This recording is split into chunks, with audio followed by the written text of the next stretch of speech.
Hello friends, मेरा नाम परम है और आपका आज के वीडियो में स्वागत है। आज हम Sandeep Garg introductory macro economics के chapter number 10 government budget and economy को स्टार्ट करेंगे। यूनिट 4 में सिर्फ ये एक ही चैप्टर आता है जिससे एग्ज़ाम में 6 मार्क्स के क्वेश्चंस आते हैं। 2021 के स्टूडेंट्स के लिए इस चैप्टर से उनके टर्म 1 एग्ज़ाम में सिर्फ मल्टीपल चॉइस क्वेश्चंस ही आएंगे। दोस्तों, मैंने अपने पिछले 7 वीडियोस में ना सिर्फ यूनिट 2 मनी एंड बैंकिंग को वर्ड बाय वर्ड एक्सप्लेन किया है, बल्कि इन दोनों चैप्टर्स के एंड में दिए गए सभी क्वेश्चंस को भी सॉल्व किया है। साथ में 2021 के स्टूडेंट्स के लिए इन दोनों चैप्टर्स से मैंने 2 videos exclusively multiple choice questions के भी अपलोड किए हैं, जिनमें से एक video CBSE sample paper pattern पे बेस्ड है।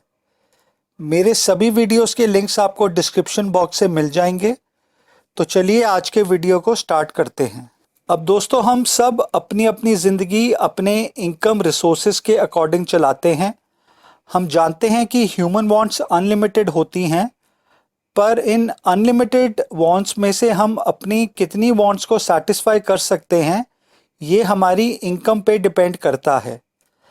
अब आपने अक्सर अपने घर में अपने पेरेंट्स को मंथ का बजट बनाते देखा होगा, जहां वो एक तरफ तो घर में आने वाली मंथली इनकम को लिखते हैं और फिर उसके अगेंस्ट पूरे महीने में होने वाले एक्सपेंडिचर्स को लिखते हैं।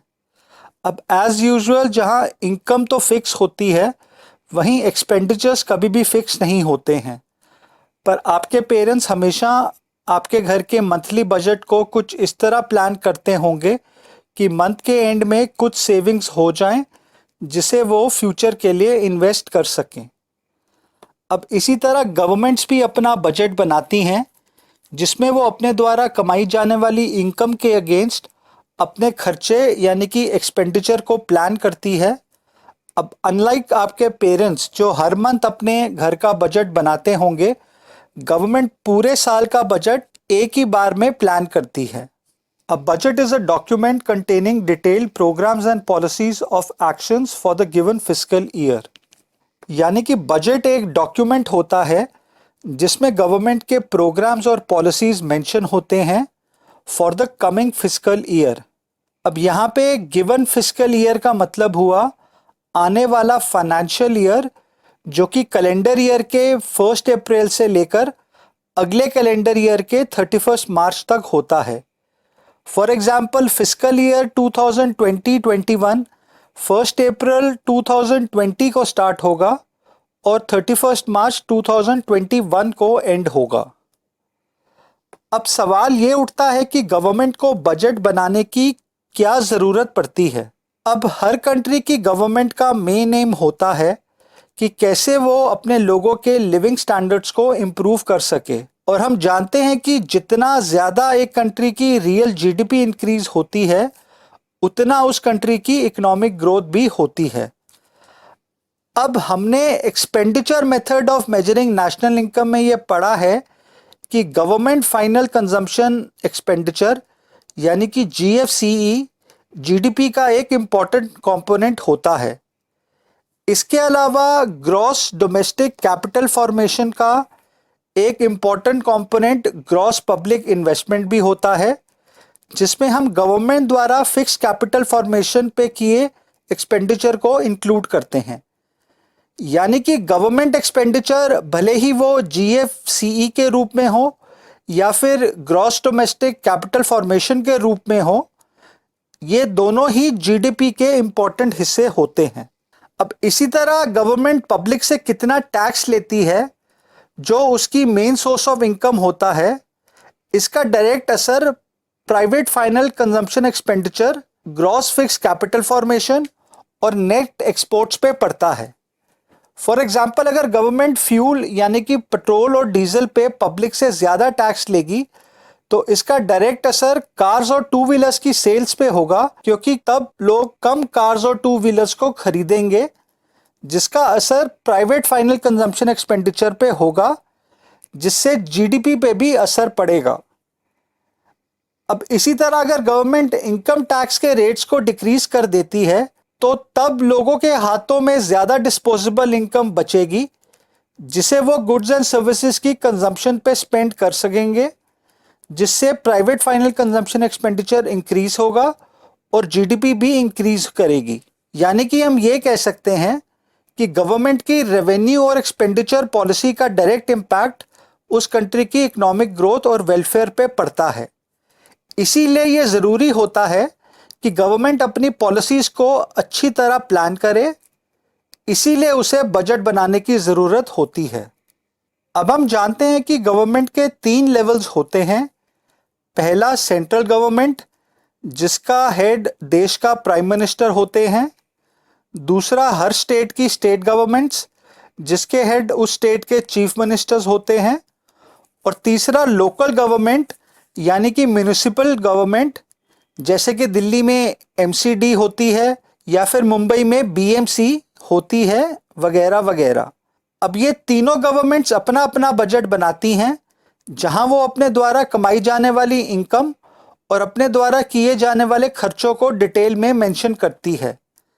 अब हमें सिलेबस में सिर्फ सेंट्रल गवर्नमेंट द्वारा प्रिपेयर्ड बजट को ही स्टडी करना है, जिसे हम यूनियन बजट कहते हैं।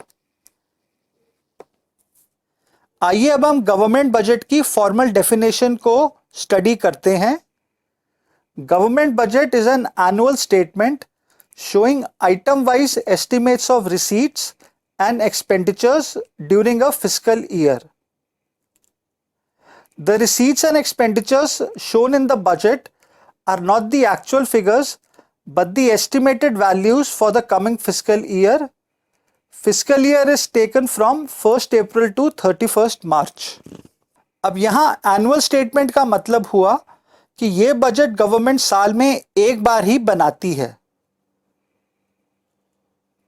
और showing item wise estimates of receipts and expenditures during a fiscal year का मतलब हुआ कि बजट डॉक्यूमेंट में गवर्नमेंट डिटेल से ये बताती है कि आने वाले फाइनेंशियल ईयर में उसके इनकम के कौन कौन से सोर्सेज होंगे और उसके द्वारा किन किन आइटम्स पे एक्सपेंडिचर किया जाएगा। यहाँ पे रिसीट्स का मतलब हुआ गवर्नमेंट द्वारा कमाई जाने वाला रेवेन्यू और एक्सपेंडिचर का मतलब हुआ उसके द्वारा किए जाने वाला खर्चा। अब यहाँ मैंने बोला है कि आने वाले फाइनेंशियल ईयर के लिए गवर्नमेंट बजट बनाती है, यानी कि गवर्नमेंट अपना बजट नेक्स्ट फाइनेंशियल ईयर के आने से पहले ही प्रिपेयर कर लेती है। इसीलिए बजट में दिए जाने वाले रेवेन्यू और एक्सपेंडिचर के फिगर्स एक्चुअल फिगर्स नहीं होते हैं, बल्कि उनके एस्टिमेट्स होते हैं। फॉर एग्जाम्पल, जब सेंट्रल गवर्नमेंट फिस्कल ईयर 2021-22 का बजट प्रेजेंट करेगी तो वो 1 अप्रैल 2021 से लेकर 31 मार्च 2022 तक अपने द्वारा कमाए जाने वाले रेवेन्यूज का एस्टिमेट लेगी और उसके बेसिस पे वो अपने द्वारा किए जाने वाले एक्सपेंडिचर को प्लान करेगी। अब ये रेवेन्यू और एक्सपेंडिचर पॉलिसी गवर्नमेंट के ऑब्जेक्टिव्स पे डिपेंड करता है, जिन्हें हम नेक्स्ट सेक्शन में डिटेल में कवर करेंगे। अब इंडिया में यूनियन बजट को सेंट्रल गवर्नमेंट का फाइनेंस मिनिस्टर पार्लियामेंट में दोनों हाउसेस यानी कि लोकसभा और राज्यसभा के सामने प्रेजेंट करता है। ये प्रेजेंटेशन नेक्स्ट फिस्कल ईयर के स्टार्ट होने से पहले की जाती है। अब बजट की प्रेजेंटेशन किस पर्टिकुलर दिन को की जाएगी उसे प्रेसिडेंट ऑफ इंडिया डिसाइड करता है, पर एज पर कन्वेंशन ये कुछ साल पहले तक फरवरी मंथ के लास्ट वीक में किसी एक दिन में प्रेजेंट होता था, पर पिछले कुछ सालों से ये फरवरी मंथ के पहले दिन यानी कि फरवरी 1 को प्रेजेंट होता है। इस बजट को फाइनेंस मिनिस्टर अपने स्पीच के द्वारा एक एक करके पार्लियामेंट के दोनों हाउसेस के मेंबर्स के सामने प्रेजेंट करता है। उसके बाद इस पे डिटेल्ड डिस्कशंस होती हैं, जिसमें ऑपोजिशन पार्टीज के मेंबर्स कुछ चेंजेस सजेस्ट करते हैं और फाइनली इस बजट पे वोटिंग होती है। नॉर्मली सेंट्रल गवर्नमेंट कुछ माइनर चेंजेस करके अपने द्वारा प्रिपेयर्ड बजट को दोनों हाउसेस में पास करवा लेती है, पार्लियामेंट के अप्रूवल के बाद ही सेंट्रल गवर्नमेंट इस बजट को इम्प्लीमेंट कर सकती है। अब यूनियन बजट के दो पार्ट्स होते हैं। एक तो प्रेजेंट फिस्कल ईयर में गवर्नमेंट के एक्चुअल रेवेन्यूज और एक्सपेंडिचर के फिगर्स, जिससे गवर्नमेंट की फाइनेंशियल परफॉर्मेंस क्या रही है उसका पता चलता है। और दूसरे पार्ट में आने वाले फिस्कल ईयर में गवर्नमेंट द्वारा कमाए जाने वाले रेवेन्यू और एक्सपेंडिचर का एस्टिमेटेड फिगर, जिससे हमें गवर्नमेंट की अगले साल की फाइनेंशियल पॉलिसीज और प्रोग्राम्स का पता चलता है। अब अक्सर आप ये सुनते होंगे कि गवर्नमेंट ने इस आइटम पे टैक्स बढ़ा दिया जिससे ये आइटम महंगी हो जाएगी, या फिर उसने इस आइटम पे टैक्स कम कर दिया जिससे वो सस्ती हो जाएगी, या फिर जो सैलरीड लोग होते हैं उन्हें बेसब्री से यूनियन बजट का इंतज़ार होता है कि क्या उन्हें गवर्नमेंट इनकम टैक्स में कुछ बेनिफिट देगी या नहीं। ये सभी पॉइंट्स फाइनेंस मिनिस्टर की स्पीच में होते हैं जब वो यूनियन बजट को पार्लियामेंट हाउस में प्रेजेंट करता है। वैसे फॉर योर इंफॉर्मेशन, हमारी present finance minister Mrs Nirmala Sitharaman हैं। चलिए अब हम नेक्स्ट सेक्शन की तरफ बढ़ते हैं, जो कि है ऑब्जेक्टिव्स ऑफ गवर्नमेंट बजट। ये एक इम्पॉर्टेंट टॉपिक है और इससे एग्जाम में डायरेक्ट क्वेश्चन आने के पूरे चांसेस होते हैं। अब इंडिया में हर एक पॉलिटिकल पार्टी की अपनी इकोनॉमिक, सोशल और पॉलिटिकल आइडियोलॉजी होती है, जिसे वो तब इम्प्लीमेंट करती है जब वो सेंटर में अपनी गवर्नमेंट बनाती है। अब यूनियन बजट इस आइडियोलॉजी को इम्प्लीमेंट करने का एक इम्पॉर्टेंट टूल होता है। अब वैसे तो बजट को प्रिपेयर करने के पीछे बहुत सारे ऑब्जेक्टिव्स होते हैं, पर कुछ ऑब्जेक्टिव्स ऐसे हैं जो हमेशा कॉमन रहते हैं, जिसे कोई भी गवर्नमेंट सेंटर में हो वो उन्हें फॉलो करेगी। इन कॉमन ऑब्जेक्टिव्स को हम इस सेक्शन में पढ़ेंगे। अब पहला ऑब्जेक्टिव है reallocation of resources. Through the budgetary policy government aims to reallocate resources in accordance with the economic, that is profit maximization, and social, that is public welfare priorities of the country. Government can influence allocation of resources through tax concession or subsidies and directly producing goods and services. अब यहाँ आप पहले reallocation of resources के मतलब को समझिए। अब कई बार ऐसा होता है कि जो डिसीजन एक प्राइवेट कंपनी के लिए प्रॉफिटेबल होता है वो मैक्रो लेवल पे इकोनॉमी के लिए गलत साबित होता है। फॉर एग्जांपल, हर एक प्राइवेट कंपनी का एम होता है प्रॉफिट मैक्सिमाइजेशन, जो बेसिकली उसके रेवेन्यू और कॉस्ट के बीच का डिफरेंस होता है।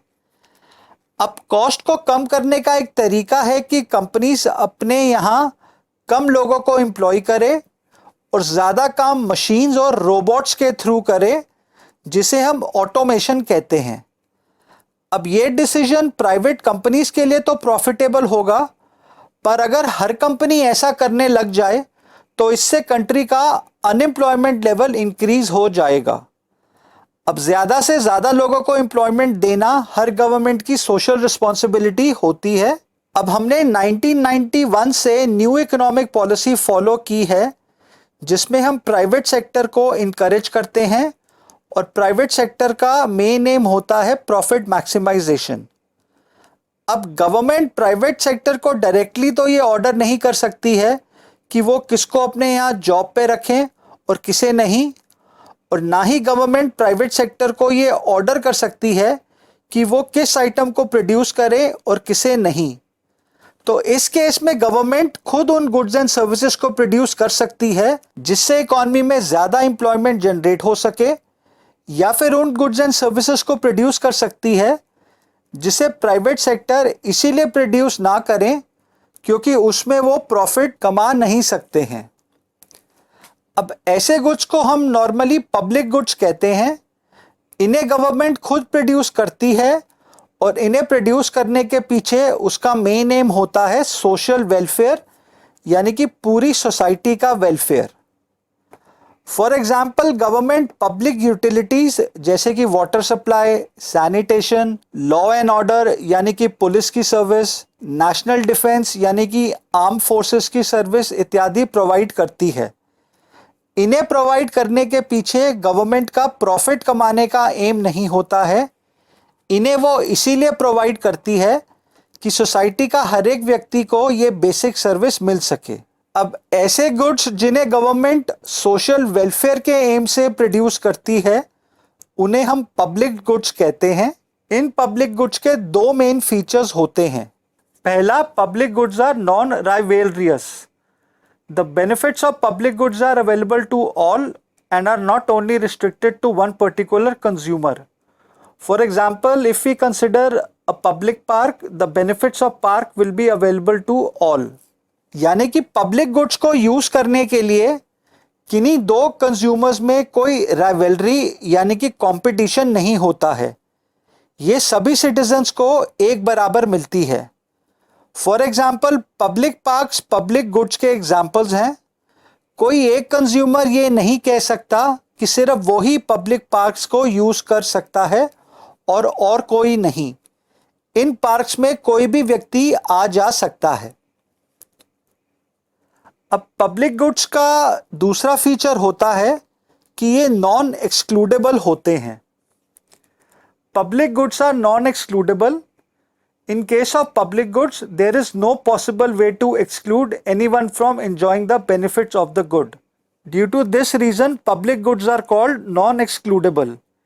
Even if some users do not pay, it is difficult to collect fees for the public good. These non-paying users are known as free riders. यानी कि public goods के benefits को use करने से किसी भी सिटीजन को एक्सक्लूड नहीं किया जा सकता है। फॉर एग्जाम्पल हम जानते हैं कि पुलिस और आर्म फोर्सेस की सैलरीज पब्लिक द्वारा दिए टैक्सेस से दी जाती है। अब क्या ऐसे कहा जा सकता है कि जो व्यक्ति टैक्स नहीं देता है उसे यह सर्विस नहीं मिलेगी? अब ऐसा नहीं कहा जा सकता है। इन सर्विसेज के बेनिफिट्स को लेने से किसी भी सिटीजन को अलग नहीं किया जा सकता है। इसीलिए हम पब्लिक गुड्स को नॉन एक्सक्लूडेबल भी कहते हैं। अब गवर्नमेंट जब ऐसे पब्लिक गुड्स को खुद प्रोड्यूस करती है तब वो सोसाइटी के रिसोर्सेज यानी कि फैक्टर्स ऑफ प्रोडक्शन को प्राइवेट सेक्टर, जिसका मेन मोटिव प्रॉफिट मैक्सिमाइजेशन होता है, उससे रीएलोकेट करके पब्लिक सेक्टर, जिसका मेन एम पब्लिक वेलफेयर होता है, उसकी तरफ ले आती है। अब ये रीएलोकेशन ऑफ रिसोर्सेज का एक मेथड होता है। रीएलोकेशन ऑफ रिसोर्सेज का दूसरा तरीका होता है imposition of taxes and granting of tax concessions and subsidies. अब किसी आइटम पे टैक्स लगाना या फिर उसे कम करना या फिर किसी आइटम पे सब्सिडी देना, ये काम गवर्नमेंट अपने बजट के थ्रू करती है। अब ऐसे गुड्स जो सोसाइटी के लिए हार्मफुल होते हैं उसकी प्रोडक्शन और सेल पे गवर्नमेंट टैक्स को बढ़ा सकती है, जिससे उसे कम लोग ही खरीद पाएं। फॉर एग्जाम्पल टोबैको प्रोडक्ट्स जैसे सिगरेट, गुटखा इत्यादि, या फिर अल्कोहल। अब जब इन आइटम्स पे गवर्नमेंट हाई टैक्स लगाएगी तो इन प्रोडक्ट्स की सेल कम हो जाएगी, जिससे इनके प्रोड्यूसर्स को लॉस होगा और वो इन आइटम्स की प्रोडक्शन को बंद करके किसी लेस हार्मफुल आइटम की प्रोडक्शन करेंगे। यानी कि गवर्नमेंट अपनी बजटरी पॉलिसी के जरिए सोसाइटी के रिसोर्सेज यानी कि फैक्टर्स ऑफ प्रोडक्शन को हार्मफुल आइटम्स की प्रोडक्शन से दूसरे नॉन हार्मफुल आइटम्स की तरफ एलोकेट कर सकती है। इसी तरह गवर्नमेंट किसी आइटम की प्रोडक्शन को प्रमोट करने के लिए, जिससे सोसाइटी का वेलफेयर इंक्रीज हो, उसके प्रोड्यूसर को टैक्स में छूट भी दे सकती है या फिर उसके सेल प्राइस पे सब्सिडी भी दे सकती है। फॉर एग्जाम्पल आजकल गवर्नमेंट इलेक्ट्रिक कार्स को प्रमोट करने के लिए उसके प्रोड्यूसर्स को जीएसटी में छूट दे रही है, साथ में इन कार्स की सेल प्राइस पे सब्सिडी भी दे रही है, ताकि ज़्यादा कार मैन्युफैक्चरर्स इलेक्ट्रिक कार्स की प्रोडक्शन करें। इससे पोल्यूशन लेवल्स कम होंगे और एनवायरनमेंट की प्रोटेक्शन होगी।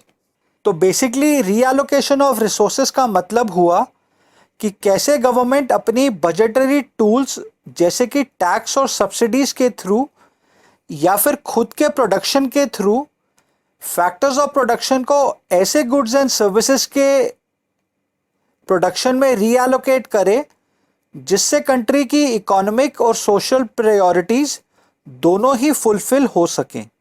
अब रीएलोकेशन ऑफ रिसोर्सेज के दो मेथड्स हो सकते हैं। इसमें गवर्नमेंट प्रोड्यूसर सेक्टर के ऊपर टैक्स लगा सकती है या फिर उसे टैक्स कंसेशन और सब्सिडीज भी दे सकती है।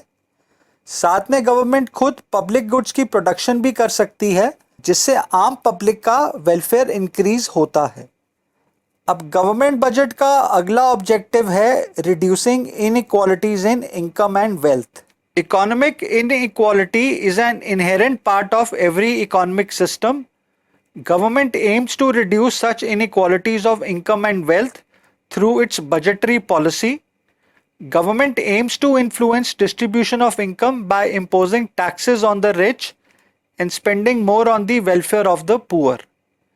It will reduce income of the rich and raise standard of living of the poor, thus reducing inequalities in the distribution of income. अब हर कंट्री में रिच पुअर डिवाइड होता है। सोसाइटी की एक छोटे से सेक्शन के पास सभी प्रकार के रिसोर्सेज होते हैं, वहीं सोसाइटी के एक बहुत बड़े हिस्से के पास बहुत थोड़े से रिसोर्सेज होते हैं। अब गवर्नमेंट अपनी टैक्सेशन पॉलिसीज के थ्रू ये रिच पुअर गैप को कम करने की कोशिश करती है। फॉर एग्जाम्पल, इंडिया में हम प्रोग्रेसिव इनकम टैक्स सिस्टम को फॉलो करते हैं जिसमें जैसे जैसे व्यक्ति की इनकम इंक्रीज होती है वैसे वैसे उसे अपनी इनकम पे ज़्यादा टैक्स देना पड़ता है। इस इनकम सिस्टम में हम एक थ्रेशोल्ड लेवल भी रखते हैं जिसके नीचे इनकम कमाने वालों को कोई टैक्स नहीं देना होता है। इससे सिर्फ अमीर व्यक्तियों पे ही ये टैक्स लगता है। अब गवर्नमेंट इस टैक्स से कमाए रेवेन्यू को गरीबों के वेलफेयर में यूज़ करती है जिससे उनका भी स्टैंडर्ड ऑफ लिविंग बढ़े और सोसाइटी में अमीरों और गरीबों के बीच का डिफरेंस थोड़ा और कम हो सके। For example, government Ujjwala scheme में गरीब जनता को फ्री एलपीजी सिलेंडर देती है। इसी तरह राइट टू एजुकेशन एक्ट में सभी गरीब बच्चों को फ्री एजुकेशन मिलती है।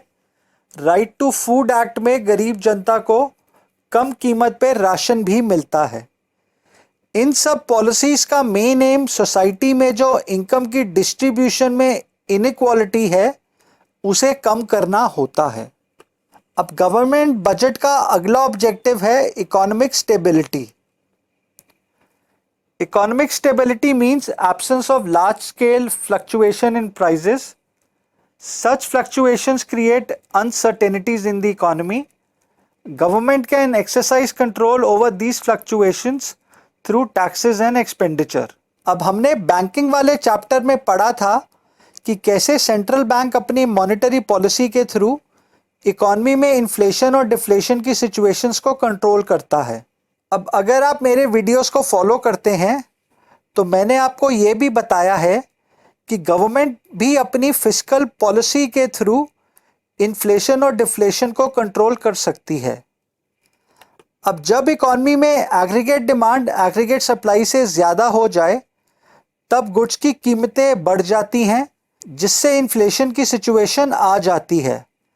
अब गवर्नमेंट इस सिचुएशन में टैक्सेस को इंक्रीज कर सकती है जिससे लोगों के पास कम पैसा बचे जिससे वो गुड्स एंड सर्विसेज को खरीद सकें। इसके साथ वो अपने खुद के एक्सपेंडिचर को भी कम कर सकती है जिससे इकॉनमी में एग्रीगेट डिमांड कम हो जाए और इन्फ्लेशन की सिचुएशन कंट्रोल में आ जाए। अब जब गवर्नमेंट टैक्सेस को इंक्रीज करेगी तो उसके रेवेन्यूज इंक्रीज करेंगे जिससे उसका बजट सरप्लस बजट हो जाएगा जब उसके रेवेन्यूज उसके एक्सपेंडिचर से ज़्यादा होंगे। तो इन्फ्लेशन के टाइम में गवर्नमेंट को सरप्लस बजट प्रेजेंट करना चाहिए जिससे इन्फ्लेशन करेक्ट हो। इसके उलट जब इकॉनमी में एग्रीगेट डिमांड एग्रीगेट सप्लाई से कम हो जाए तब गुड्स की कीमतें घट जाती हैं जिससे डिफ्लेशन की सिचुएशन आ जाती है। अब गवर्नमेंट इस सिचुएशन में टैक्सेस को डिक्रीज कर सकती है, जिससे लोगों के पास ज़्यादा पैसा बचे, जिसे वो ज़्यादा गुड्स एंड सर्विसेज की खरीद पे स्पेंड कर सकें। इसके साथ वो अपने खुद के एक्सपेंडिचर को भी इंक्रीज कर सकती है, जिससे इकॉनमी में एग्रीगेट डिमांड बढ़ जाए और डिफ्लेशन की सिचुएशन करेक्ट हो। अब जब गवर्नमेंट टैक्सेस कम करेगी तो उसके रेवेन्यूज उसके एक्सपेंडिचर से कम होंगे। इस सिचुएशन में गवर्नमेंट का बजट डेफिशिएट बजट कहलाएगा, यानी कि डिफ्लेशन को कंट्रोल करने के लिए गवर्नमेंट को डेफिशिएट बजट प्रेजेंट करना चाहिए। हम सरप्लस बजट और डेफिशिएट बजट के कंसेप्ट को इस चैप्टर में आगे जाके डिटेल में समझेंगे। गवर्नमेंट बजट का अगला ऑब्जेक्टिव है management of public enterprises. There are large number of public sector industries, especially natural monopolies, which are established and managed for social welfare of the public. Budget is prepared with the objective of making various provisions for managing such enterprises and providing them financial help. अब हमने Indian economic development में ये पढ़ा है कि कैसे India ने independence के बाद कई सारे पब्लिक सेक्टर एंटरप्राइजेस क्रिएट किए, जिन्हें इकॉनमी की कमांडिंग हाइट्स भी कहा जाता था। अब ये public sector enterprises profit creation के साथ साथ सोशल वेलफेयर के एम से ऑपरेट करते हैं, जिससे इनमें से कुछ पब्लिक सेक्टर एंटरप्राइजेस को time to time government support की भी ज़रूरत पड़ती है। गवर्नमेंट अपने बजट के ज़रिए इन पब्लिक सेक्टर एंटरप्राइजेस को फंड्स प्रोवाइड करती है। अब इनमें से कई सारे public units over time natural monopolies बन गए हैं। Natural monopoly exist when a single firm can produce goods and services at a cost which is lower than that of many competing firms. Government operates, manages and controls natural monopolies like railways, post offices, electricity etc. to promote public welfare. यानी कि जब एक अकेली firm की goods and services को बनाने की कीमत बाकी सभी कंपीटिंग फर्म से कम हो, तब वो नेचुरल मोनोपोली बन जाती है.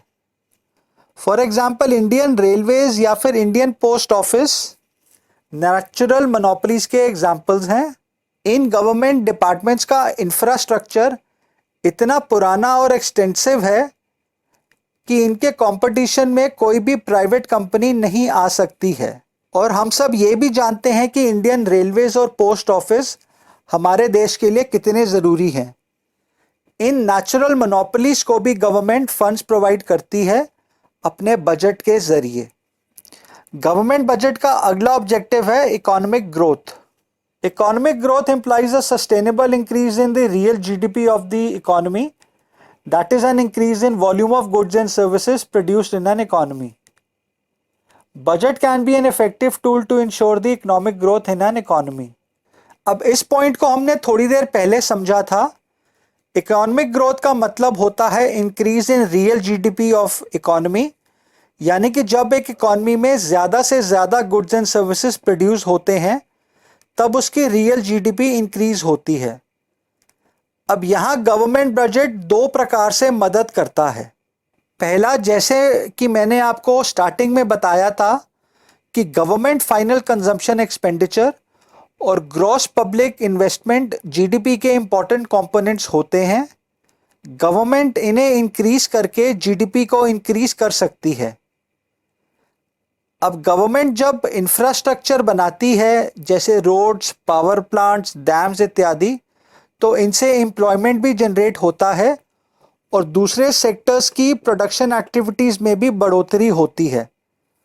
और जब गवर्नमेंट अपना कंजम्पशन एक्सपेंडिचर इंक्रीज करती है तो इससे वो गुड्स एंड सर्विसेज की डिमांड क्रिएट करती है, जिससे प्राइवेट सेक्टर की प्रोडक्शंस इंक्रीज होती हैं जो गवर्नमेंट को ये गुड्स एंड सर्विसेज प्रोवाइड करते हैं. अब गवर्नमेंट प्राइवेट सेक्टर की प्रोडक्शन को टैक्स कंसेशंस और दूसरे इंसेंटिव्स जैसे कि बैंक लोन्स के रेट्स में कंसेशन के थ्रू भी इनकरेज कर सकती है, जिससे प्राइवेट सेक्टर ज़्यादा गुड्स एंड सर्विसेज प्रोड्यूस कर सके और ज़्यादा कैपिटल गुड्स में इन्वेस्ट कर सके, जिससे gross domestic capital formation increase हो और जीडीपी में भी बढ़ोतरी हो। अब गवर्नमेंट को यहाँ पे एक बात का ध्यान रखना चाहिए कि कहीं जब वो अपनी स्पेंडिंग को इंक्रीज करे तो इससे इकॉनमी में इन्फ्लेशन ना आ जाए। अगर ऐसा हुआ तो फिर उसका इकोनॉमिक स्टेबिलिटी वाला ऑब्जेक्टिव फेल हो जाएगा।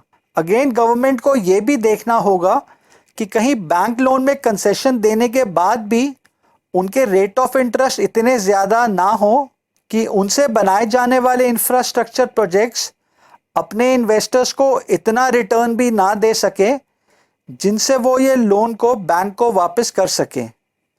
इस सिचुएशन में प्राइवेट प्लेयर्स डेट ट्रैप में फंस जाएंगे, जहां उन्हें एक लोन को चुकाने के लिए दूसरा लोन लेना पड़ेगा।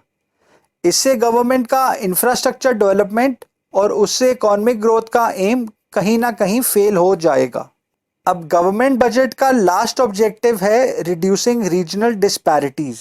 The government budget aims to reduce regional disparities through its taxation and expenditure policy for encouraging setting up of production units in economically backward regions. अब इंडिया में कई ऐसी स्टेट्स हैं जो बैकवर्ड हैं, जिन्हें हम बीमारू स्टेट्स भी कहते हैं। अब गवर्नमेंट इन स्टेट्स में इंडस्ट्रियलाइजेशन को इनकरेज करने के लिए प्राइवेट सेक्टर को टैक्स कंसेशंस दे सकती है, जिनसे वो इन स्टेट्स में इंडस्ट्रीज लगाएं। इससे पुअर स्टेट्स और रिच स्टेट्स के बीच की रीजनल डिस्पैरिटीज कम होंगी और पूरे देश की इक्विटेबल ग्रोथ होगी। चलिए अब हम नेक्स्ट सेक्शन में ये समझते हैं कि गवर्नमेंट बजट के कौन कौन से कंपोनेंट्स होते हैं। अब हम यूनियन बजट को दो हिस्सों में डिवाइड कर सकते हैं, बजट रिसीट्स यानी कि गवर्नमेंट की इनकम और बजट एक्सपेंडिचर्स यानी कि गवर्नमेंट के खर्चे। हम बजट को रेवेन्यू बजट और कैपिटल बजट के हिसाब से भी डिवाइड कर सकते हैं, पर इसे हम थोड़ी देर में समझेंगे। अभी के लिए आप ये समझें कि बजट का एक हिस्सा हुआ रिसीट्स और दूसरा हिस्सा हुआ एक्सपेंडिचर। आइए पहले हम बजट रिसीट्स को समझते हैं। Budget receipts refer to the estimated money receipts of the government from all sources during a given fiscal year. Budget receipts may be further classified as A. Revenue receipts, B. Capital receipts.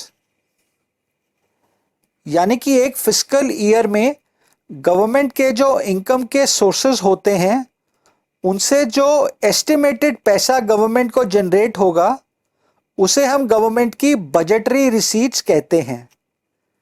ध्यान रहे ये receipts actual नहीं बल्कि estimated होती हैं, क्योंकि ये आने वाले फिस्कल ईयर की होती हैं, ना कि करंट फिस्कल ईयर की। अब इन रिसीट्स को हम दो कैटेगरीज में डिवाइड कर सकते हैं, रेवेन्यू रिसीट्स और कैपिटल रिसीट्स। आइए पहले रेवेन्यू रिसीट्स को समझते हैं। Revenue receipts refer to those receipts which neither create any liability nor cause any reduction in the assets of the government.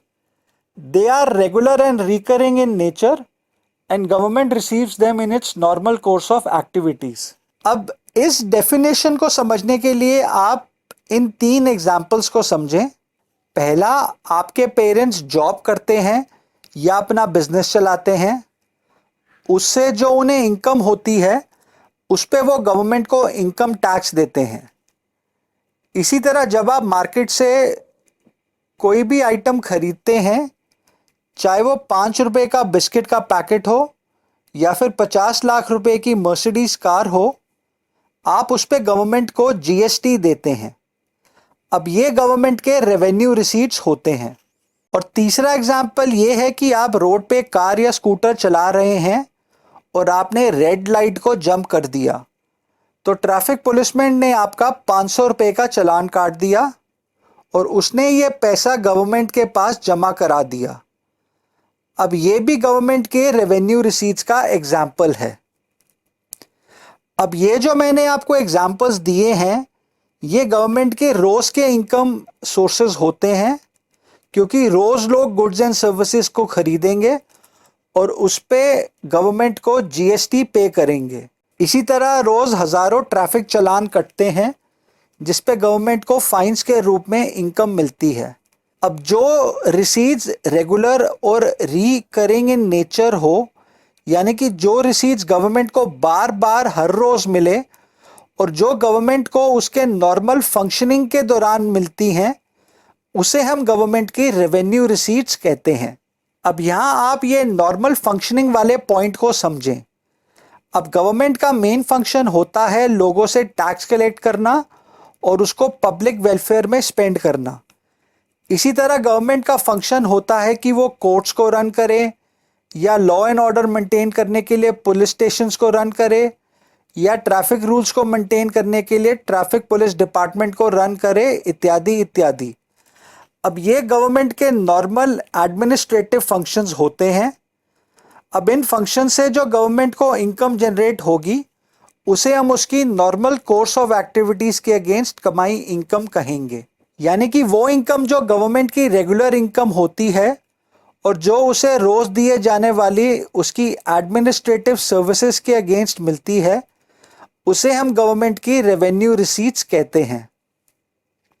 अब हमें जो यहाँ पे रेवेन्यू रिसीट्स की डेफिनेशन दी गई है, आइए इसे भी समझते हैं।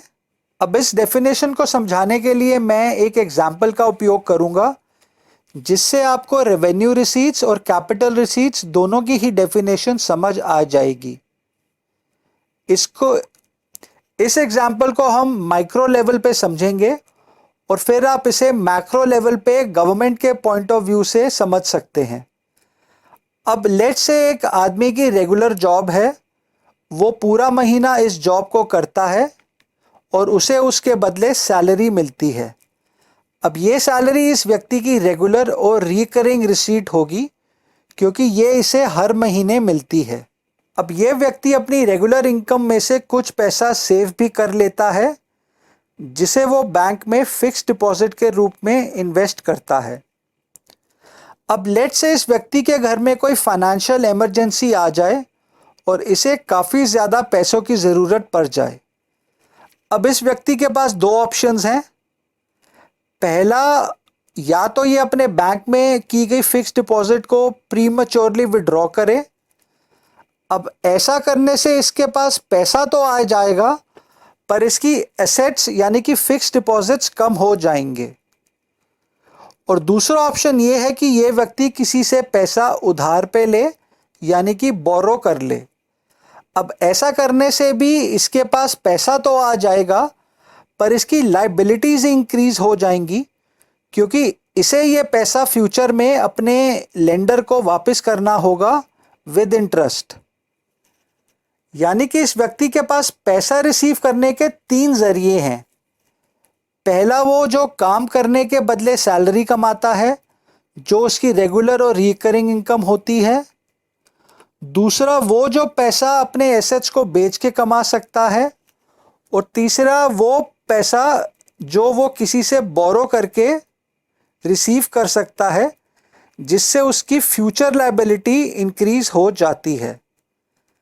अब इसी तरह गवर्नमेंट के भी पैसा रिसीव करने के ये तीन सोर्सेज होते हैं। पहला, वो पैसा जो उसकी रेगुलर और रिकरिंग इनकम होती है जिसके अगेंस्ट ना तो उसके एसेट्स में कोई कमी आती है और ना ही उसकी लायबिलिटीज़ इंक्रीज होती हैं।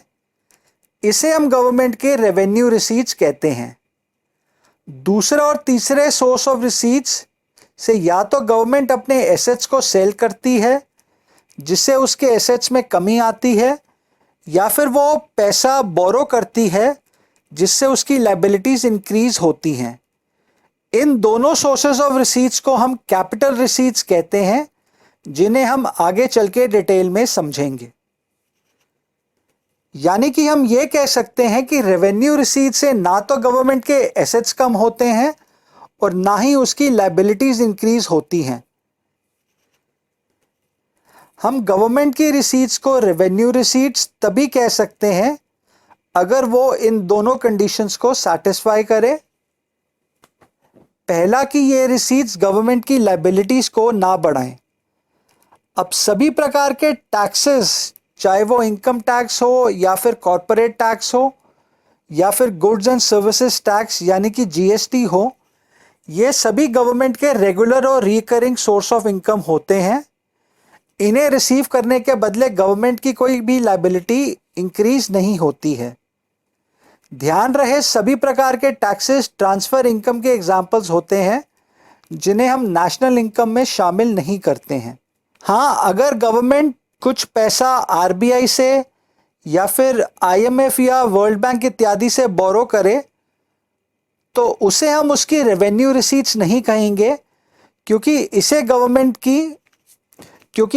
गवर्नमेंट की लायबिलिटीज इंक्रीज होती हैं, क्योंकि अब उसे यह पैसा फ्यूचर में इंटरेस्ट के साथ अपने लेंडर को वापस करना होगा। रेवेन्यू रिसीट्स की दूसरी कंडीशन है कि इन्हें रिसीव करने के बदले में गवर्नमेंट के एसेट्स में कोई रिडक्शन ना हो। अब अनलाइक डिसइन्वेस्टमेंट, जहां गवर्नमेंट अपने पब्लिक सेक्टर इंटरप्राइजेस को बेचती है और उसके बदले उसे इनकम मिलती है, किसी भी प्रकार के रेवेन्यू रिसीट्स के बदले में गवर्नमेंट के एसेट्स में कोई रिडक्शन नहीं होती है। आई होप अब आपको रेवेन्यू रिसीट्स की डेफिनेशन समझ आ गई होगी। अब रेवेन्यू रिसीट्स को भी हम दो कैटेगरीज में फर्दर डिवाइड कर सकते हैं, टैक्स रेवेन्यू रिसीट्स और नॉन टैक्स रेवेन्यू रिसीट्स। आइए पहले टैक्स रेवेन्यू रिसीट्स को समझते हैं। Tax revenue refer to sum total of receipts from taxes and other duties imposed by the government. Tax is a compulsory payment made by people and companies to the government without reference to any direct benefit in return. अब government कई प्रकार के taxes house hold sector और producer sector पे लगाती है और इससे मिलने वाले रिसीट्स गवर्नमेंट के टैक्स रेवेन्यू रिसीट्स होते हैं। अब हम जानते हैं कि सभी प्रकार के टैक्सेस गवर्नमेंट के पॉइंट ऑफ व्यू से उनकी ट्रांसफ़र इनकम होती है और देने वाले के पॉइंट ऑफ व्यू से उनकी ट्रांसफ़र पेमेंट होती है, क्योंकि इनको रिसीव करने के बदले गवर्नमेंट कोई प्रोडक्टिव सर्विस देने का प्रॉमिस नहीं करती है। अब इन टैक्सेस के तीन फीचर्स होते हैं। एक तो ये कंपलसरी पेमेंट्स होती हैं, इन्हें इनका पेयर देने से इनकार नहीं कर सकता है, और जो इन टैक्सेस को इवेड करते हैं उनके अगेंस्ट गवर्नमेंट स्ट्रिक्ट एक्शन लेती है, जिसमें वो उन पे मोटा फाइन लगाना और जेल भेजने जैसी पनिशमेंट्स को भी शामिल करती है। टैक्सेस का दूसरा फीचर होता है कि गवर्नमेंट इन टैक्सेस को पब्लिक वेलफेयर पे स्पेंड करती है। वो इस पैसे से law and order, defence, education, health जैसी सेवाएं पब्लिक को देती है।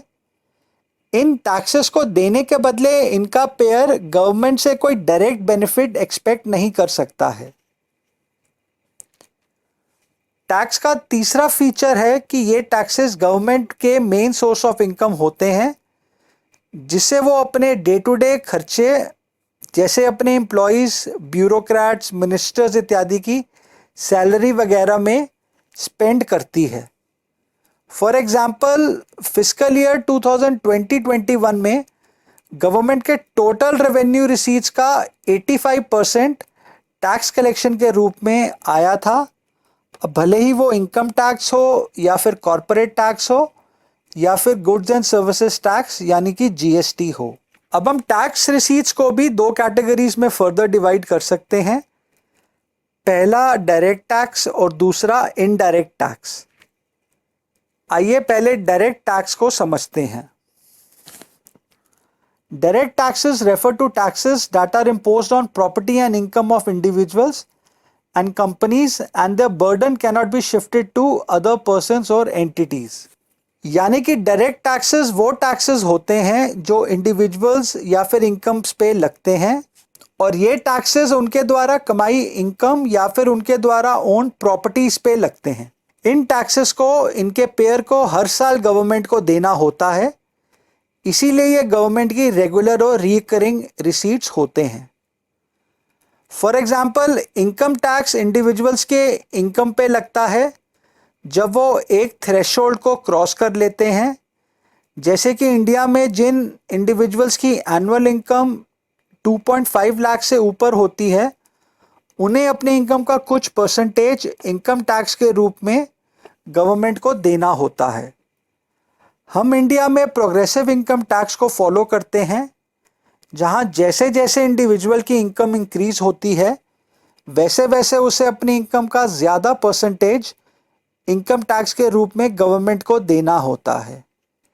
इसीलिए फॉर एग्जांपल मुकेश अंबानी अपनी इनकम का ज़्यादा परसेंटेज इनकम टैक्स के रूप में गवर्नमेंट को देगा as compare to an average middle class Indian. Direct tax का अगला एग्जाम्पल है कॉरपोरेट टैक्स या कॉरपोरेशन टैक्स, जिसे गवर्नमेंट कॉरपोरेट कंपनीज द्वारा कमाए गए प्रॉफिट के ऊपर लगाती है। डायरेक्ट टैक्स का एक और एग्जाम्पल है प्रॉपर्टी टैक्स, जिसे गवर्नमेंट इंडिविजुअल और कंपनीज द्वारा ओन प्रॉपर्टीज के ऊपर लगाती है। डायरेक्ट टैक्स का अगला एग्जाम्पल है कैपिटल गेन टैक्स, जिसे गवर्नमेंट प्रॉपर्टीज की सेल पे कमाए गए प्रॉफिट या फिर शेयर मार्केट में शेयर्स की सेल पे कमाए गए प्रॉफिट के ऊपर लगाती है। इसी तरह डायरेक्ट टैक्स के और भी एग्जाम्पल्स हैं, जैसे कि वेल्थ टैक्स, जो कि अब गवर्नमेंट ने अबॉलिश कर दिया है, death duty, interest tax, gift tax, inheritance tax इत्यादि। अब डायरेक्ट टैक्सेस के द्वारा गवर्नमेंट लोगों की परचेजिंग पावर को डायरेक्टली इम्पैक्ट कर सकती है, जिससे इकॉनमी में एग्रीगेट डिमांड के लेवल पे इफेक्ट पड़ता है। फॉर एग्जांपल, अगर गवर्नमेंट इन्फ्लेशन के टाइम पे इकॉनमी में एग्रीगेट डिमांड को कम करना चाहती है तो तब वो डायरेक्ट टैक्सेस को इंक्रीज कर देगी। इससे लोगों को अपनी इनकम का ज़्यादा हिस्सा गवर्नमेंट को टैक्स के रूप में देना होगा, जिससे उनके पास गुड्स एंड सर्विसेज को परचेज करने के लिए कम पैसा बचेगा। इससे उनकी डिमांड कम होगी और ओवरऑल इकॉनमी में एग्रीगेट डिमांड भी कम हो जाएगी और इन्फ्लेशन की सिचुएशन कंट्रोल में आएगी। इसके उलट डिफ्लेशन में गवर्नमेंट एग्रीगेट डिमांड को इंक्रीज करने के लिए डायरेक्ट टैक्सेस को कम करेगी, जिससे लोगों के पास अब ज़्यादा पैसा बचेगा, जिससे वो गुड्स एंड सर्विसेज को खरीदेंगे और इससे ओवरऑल एग्रीगेट डिमांड इंक्रीज होगी और डिफ्लेशन की सिचुएशन कंट्रोल में आएगी। अब डायरेक्ट टैक्स से रिलेटेड जो लास्ट पॉइंट हमें समझने की ज़रूरत है वो कुछ इस प्रकार है। द लायबिलिटी टू पे the direct tax, that is its impact, and the actual burden of the direct tax, that is its incidence, lie on the same person, that is its burden cannot be shifted to others. For example, in case of income tax, the liability to pay tax, that is its impact, and actual burden is on the same person on whom it is levied.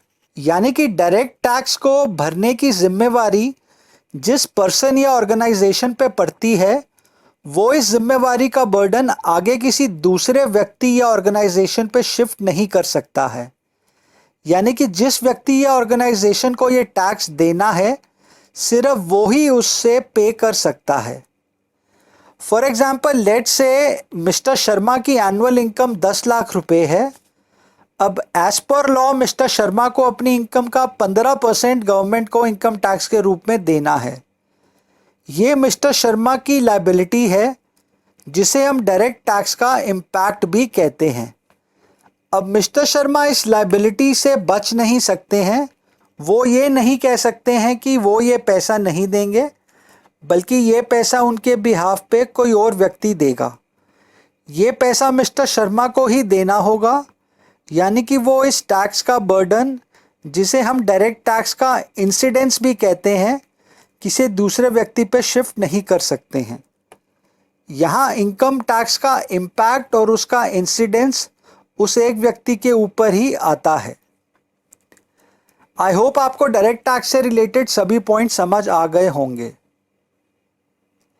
अब tax revenue receipts की दूसरी category होती है indirect taxes. Indirect taxes are those taxes which can be shifted to another person or entity. Their monetary burden is ultimately borne by the final user of goods and services rather than the person on whom the tax is levied. यानी कि जहां direct taxes के burden को दूसरे व्यक्ति पर shift नहीं किया जा सकता है, वहीं पे इनडायरेक्ट टैक्सेस को देने की लायबिलिटी तो एक व्यक्ति पे पड़ती है, पर वो उसे दूसरे व्यक्ति से वसूल करके गवर्नमेंट को देता है। यानी कि इनडायरेक्ट टैक्स का इम्पैक्ट यानी कि लायबिलिटी टू पे एक व्यक्ति पे पड़ती है, पर उसे अल्टीमेटली पे करने का बर्डन यानी कि इंसिडेंस ऑफ इनडायरेक्ट टैक्स किसी दूसरे व्यक्ति पे पड़ता है। इस पॉइंट को हम एक एग्जाम्पल से थोड़ी देर में समझेंगे। इससे पहले आप ये समझें कि जहाँ पे डायरेक्ट टैक्स व्यक्ति या कंपनीज की इनकम या प्रॉपर्टीज पे लगता है, वहीं indirect tax goods and services की प्रोडक्शन और सेल पे लगता है। इसका प्राइम एग्जाम्पल है गुड्स एंड सर्विसेज टैक्स यानी कि जीएसटी, जिसे गवर्नमेंट ने 1 जुलाई 2017 को इंट्रोड्यूस किया था, और इसने कई सारे इनडायरेक्ट टैक्सेस जैसे sale tax, octroi, service tax, entertainment tax इत्यादि को अपने अंदर सबस्यूम कर लिया है। ये टैक्स गवर्नमेंट इकॉनमी में प्रोड्यूस्ड ऑलमोस्ट सभी गुड्स एंड सर्विसेज की सेल पे लगाती है।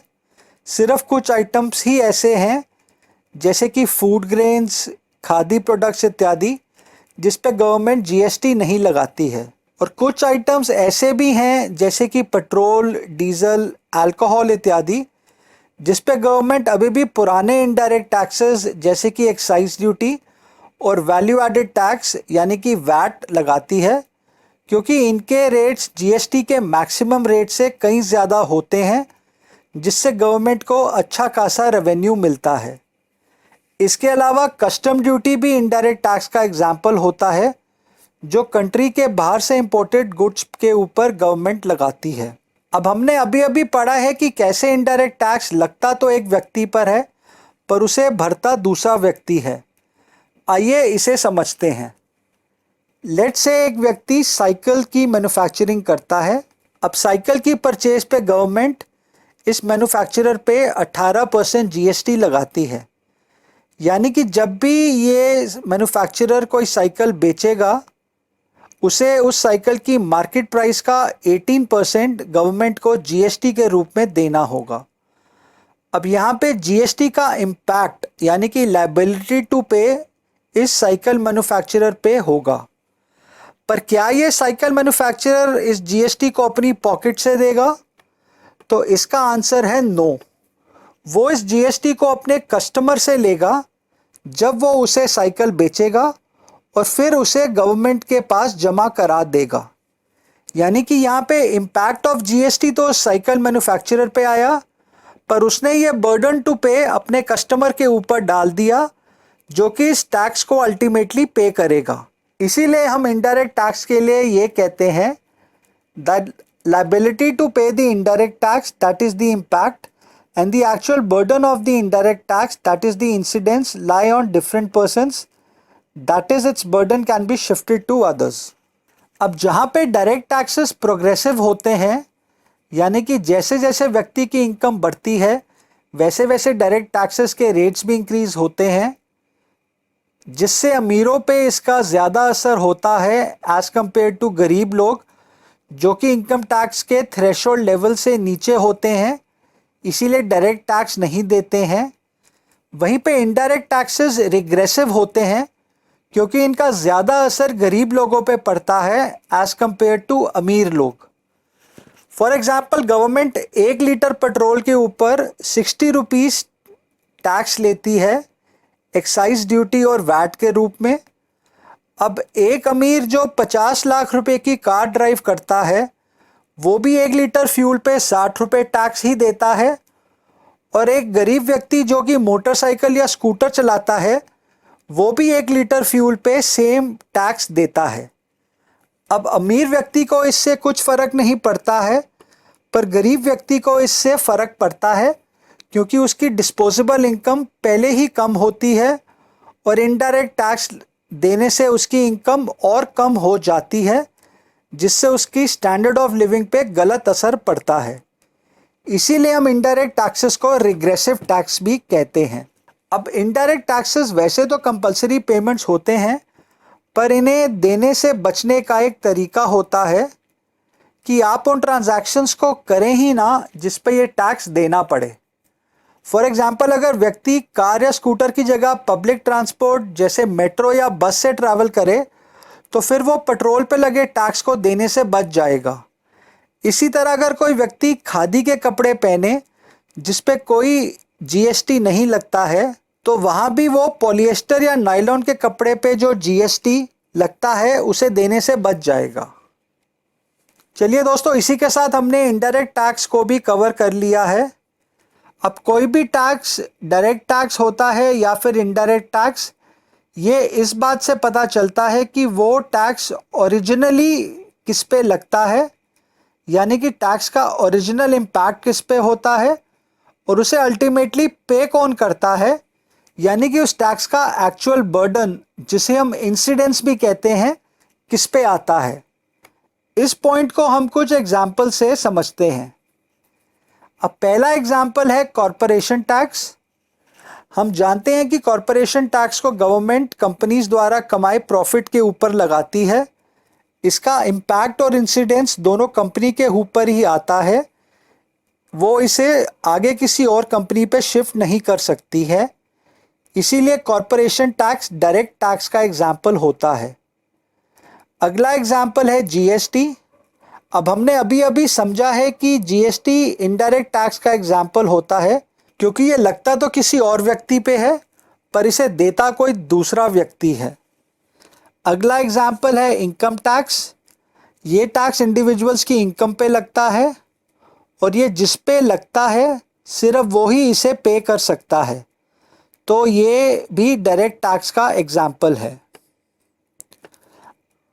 नेक्स्ट एग्जाम्पल है कैपिटल गेन टैक्स। ये टैक्स प्रॉपर्टी की सेल पे कमाए प्रॉफिट पे या फिर शेयर मार्केट में शेयर्स की सेल्स पे कमाए प्रॉफिट पे लगता है और ये जिस व्यक्ति या कंपनी पे लगता है सिर्फ वो ही इसे पे कर सकता है, यानी कि वो इस टैक्स के बर्डन को आगे किसी दूसरे व्यक्ति या कंपनी पे शिफ्ट नहीं कर सकता है। इसीलिए कैपिटल गेन टैक्स भी डायरेक्ट टैक्स का एग्जाम्पल होता है। दोस्तों, डायरेक्ट टैक्स और इनडायरेक्ट टैक्स को पहचानने का सबसे आसान तरीका ये है कि जहां डायरेक्ट टैक्स व्यक्ति या कंपनी पे लगता है वहीं indirect tax goods and services की सेल परचेज पे लगता है। इसके कुछ और एग्जाम्पल्स को हम स्टडी करेंगे जब हम इस चैप्टर के एंड में दिए गए क्वेश्चंस को सॉल्व करेंगे। आइए अब हम डायरेक्ट टैक्स और इनडायरेक्ट टैक्स के बीच के डिफरेंसेस को भी पढ़ लेते हैं। पहला पॉइंट है इम्पैक्ट का, यानी कि ये टैक्सेस ओरिजिनली किस पे लगते हैं। अब जहां डायरेक्ट टैक्स व्यक्ति या कंपनी पे लगता है वहीं indirect tax goods and services की सेल और परचेज पे लगता है। नेक्स्ट पॉइंट है शिफ्ट ऑफ बर्डन, यानी कि इंसिडेंस का। अब जहां डायरेक्ट टैक्स का बर्डन शिफ्ट नहीं किया जा सकता है वहीं पे इनडायरेक्ट टैक्स का बर्डन शिफ्ट किया जा सकता है। अगला पॉइंट है इन टैक्सेस के नेचर का। अब जहां डायरेक्ट टैक्सेस जैसे कि इनकम टैक्स प्रोग्रेसिव टैक्स होते हैं क्योंकि वो इनकम के साथ इंक्रीज होते हैं, वहीं पे इनडायरेक्ट टैक्सेस कांस्टेंट यानी कि प्रोपोर्शनल होते हैं। ये अमीरों पे ज़्यादा और गरीबों पे कम ऐसे नहीं लगते हैं। फॉर एग्जांपल गवर्नमेंट मोटरसाइकिल और हाई एंड लग्जरी कार दोनों पे 28% जीएसटी लेती है।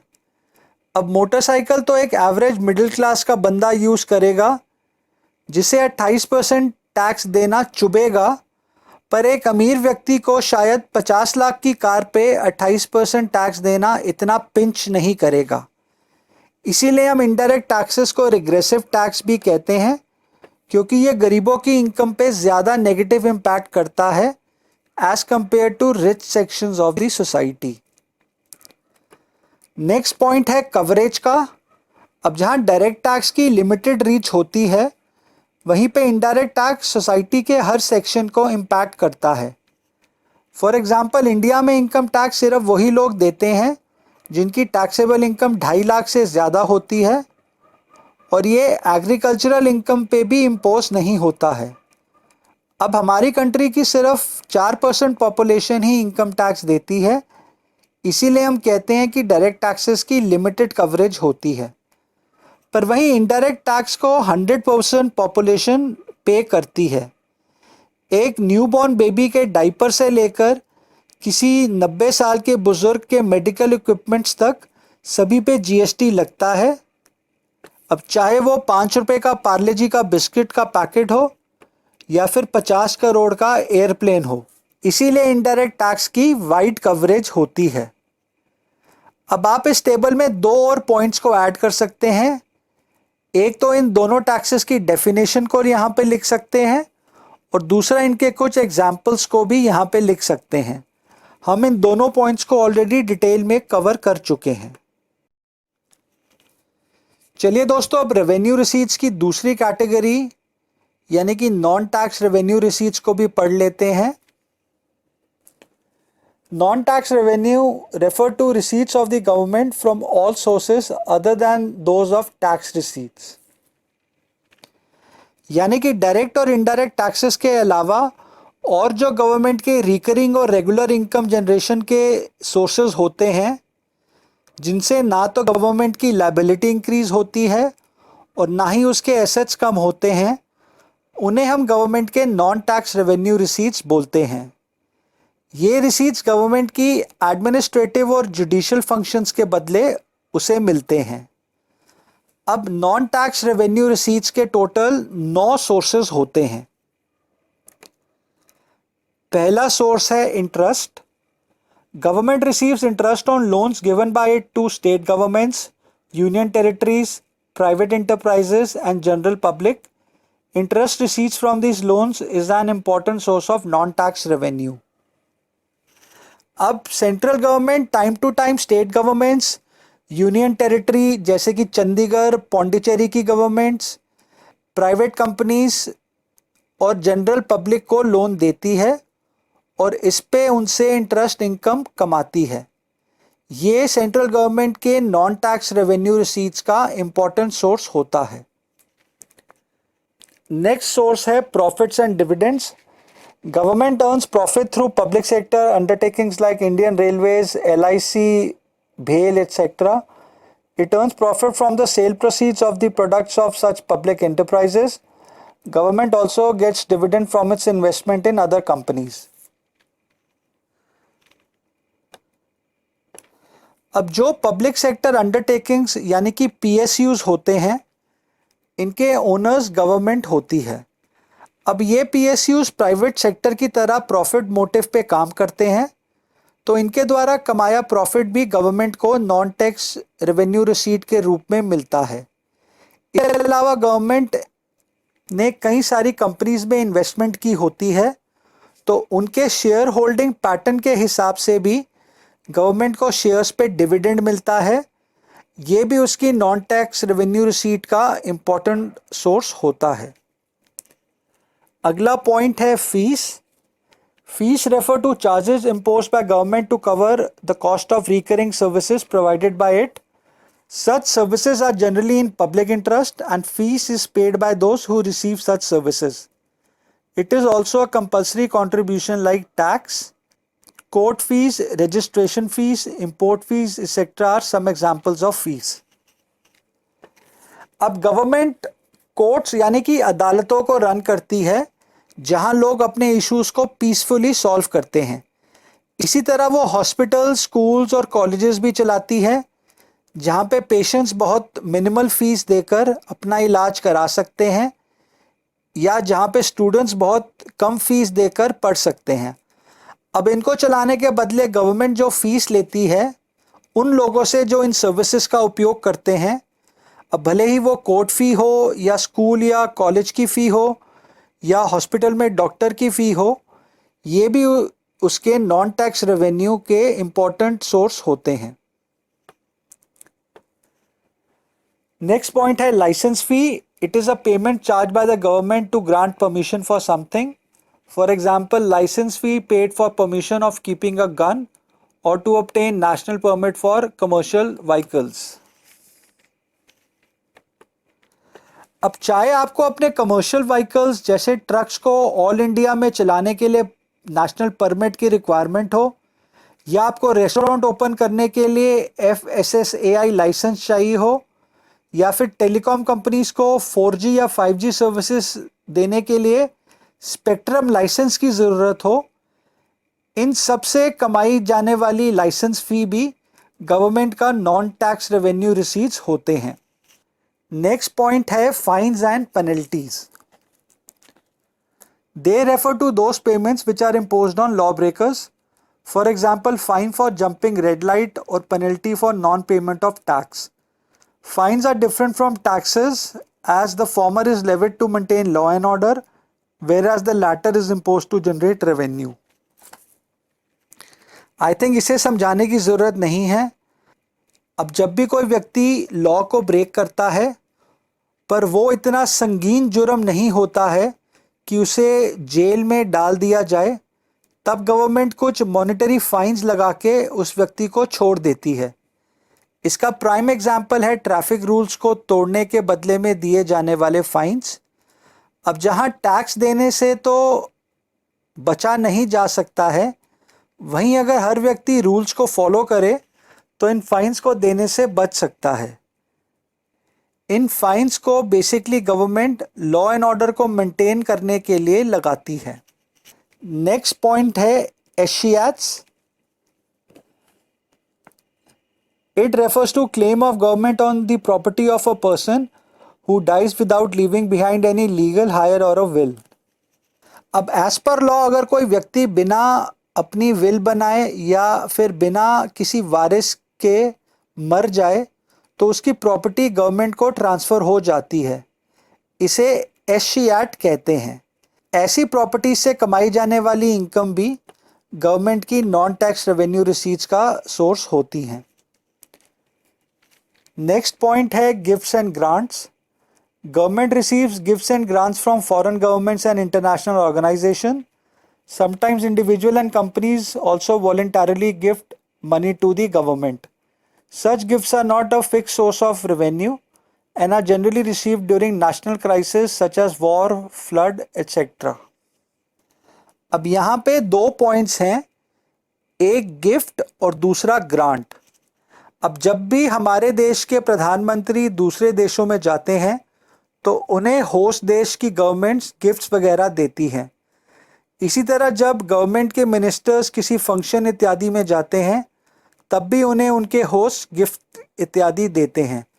अब लीगली इन गिफ्ट्स को ये मिनिस्टर्स एक्सेप्ट नहीं कर सकते हैं और वो इन्हें गवर्नमेंट के पास जमा करा देते हैं, जिसे फिर गवर्नमेंट ऑक्शन करती है और उससे जो इनकम उसे मिलती है वो उसका नॉन टैक्स रेवेन्यू रिसीट होता है।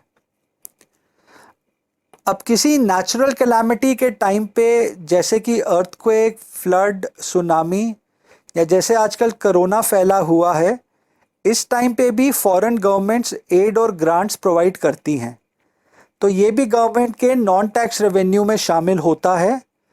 हालांकि ये ग्रांट्स और गिफ्ट्स गवर्नमेंट के फिक्स सोर्स ऑफ इनकम नहीं माने जाते हैं, क्योंकि अक्सर ये किसी नेचुरल कैलामिटी के टाइम पे उसे मिलते हैं। अगला पॉइंट है forfeitures. These are in the form of penalties which are imposed by the courts for non compliance of orders और non fulfilment of contracts etcetera. अब कोर्ट्स अपने यहाँ चलने वाले सिविल और क्रिमिनल केसेस में time to time orders pass करते हैं, जिन्हें अगर उनकी पार्टीज फॉलो नहीं करती हैं या फिर अगर कोई पार्टी अपने द्वारा एग्रीड कॉन्ट्रैक्ट को फॉलो नहीं करती है और एग्रीव पार्टी उसे कोर्ट में घसीट ले आती है, तो फिर कोर्ट्स डिफॉल्टिंग पार्टी पे पेनल्टीज इम्पोज करते हैं, जिसमें वो डिफ़ॉल्ट करने वाली पार्टी के एसेट्स, भले ही वो फिक्स एसेट्स हों या बैंक अकाउंट्स हों, उन्हें फोरफिट करने का ऑर्डर दे सकता है, जहां पे डिफ़ॉल्टिंग पार्टी को उस एसेट की ओनरशिप छोड़नी पड़ती है। ये भी नॉन टैक्स रेवेन्यू रिसीट्स का गवर्नमेंट का सोर्स होता है। अब नॉन टैक्स रेवेन्यू रिसीट्स का लास्ट सोर्स होता है special assessment. It refers to the payment made by owners of those properties whose value has appreciated due to developmental activities of the government. अब normally जब government किसी highway project को announce करती है तो रातों रात उस हाईवे के आसपास की ज़मीनों के रेट्स कई गुना इंक्रीज हो जाते हैं, जिससे उनके ओनर्स को कैपिटल गेन होता है। अब इस केस में गवर्नमेंट अपने हाईवे बनाने के टोटल एक्सपेंडिचर का कुछ परसेंट इन लैंड ओनर्स से भी ले सकती है, क्योंकि गवर्नमेंट के हाईवे बनाने के वजह से ही इन लैंड ओनर्स को बिना कुछ प्रोडक्टिव एक्टिविटी करे कैपिटल गेन होता है। तो वो पेमेंट जो ये लैंड ओनर्स गवर्नमेंट को करेंगे उसे हम स्पेशल असेसमेंट कहते हैं, और ये भी गवर्नमेंट के नॉन टैक्स रेवेन्यू का हिस्सा होता है। तो चलिए दोस्तों, यहाँ हमने रेवेन्यू रिसीट्स को कवर कर लिया है। यहाँ इसे थोड़ा रिकॉल कर लेते हैं। गवर्नमेंट बजट के दो कंपोनेंट्स होते हैं, बजट रिसीट्स और बजट एक्सपेंडिचर। बजट रिसीट्स के भी दो कंपोनेंट्स होते हैं, रेवेन्यू रिसीट्स और कैपिटल रिसीट्स। हम रेवेन्यू रिसीट्स को भी फर्दर दो कैटेगरीज में डिवाइड कर सकते हैं, टैक्स रेवेन्यू रिसीट्स और नॉन टैक्स रेवेन्यू रिसीट्स। हम टैक्स रेवेन्यू को डायरेक्ट टैक्स और इनडायरेक्ट टैक्स में डिवाइड करते हैं, और नॉन टैक्स रेवेन्यू को फर्दर 9 कैटेगरीज में डिवाइड करते हैं, जो कि होती हैं interest, profits and dividends, fees, licence fees, fines and penalties, escheats, gifts and grants, forfeitures और स्पेशल असेसमेंट। अब बजट रिसीट कॉलम की अगली आइटम है कैपिटल रिसीट्स।